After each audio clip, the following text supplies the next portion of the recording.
The Yoga Vasistha belongs to the type of yoga known as Jnana yoga.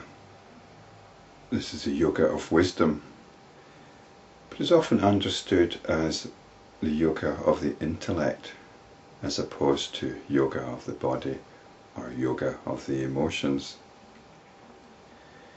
And it's supposed to appeal to people who've got an intellectual disposition. It isn't that such people are necessarily smart or brainy, but what's important to such people is that things make sense. If something does not make logical sense, then it's very hard to accept it. It has to be rejected.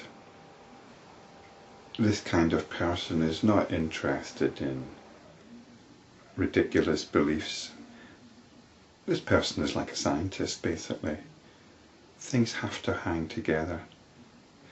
The intellectual person is often regarded as someone in contrast to an emotional person.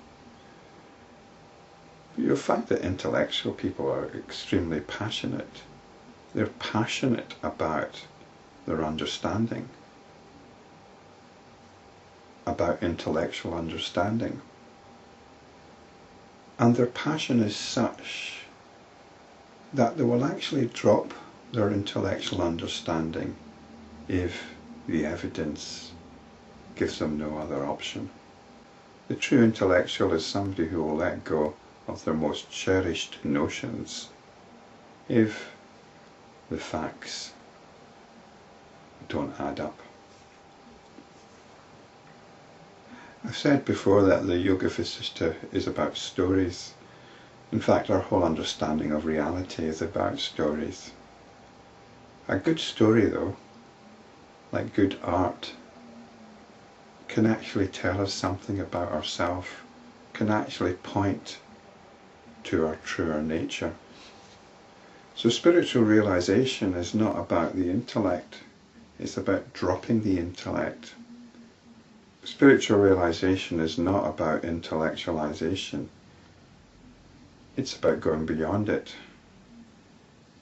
So the stories of the Yoga Vasistha, whether they're of a mythological nature or whether they're of a philosophical nature, should point us ultimately beyond the intellect. And if you're sufficiently passionate about intellectual understanding, then that passion can help propel you forward or back to yourself, back to your true nature. So all this is by way of a preamble to chapter 19 here. Rama asked, "O sage, kindly tell me the form, the nature, the location of the jiva, and its relation to the Supreme Self."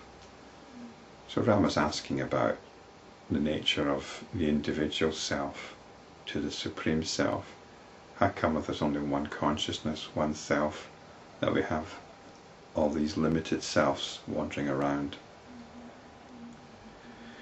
Now this is a sort of philosophical question, isn't it? It's not one that somebody who's established in realization would ask, but it's a sort of question which, if you think about things, has to be addressed. What's all this talk of an absolute self or a universal self, one consciousness, when there's clearly all these other little consciousnesses walking around?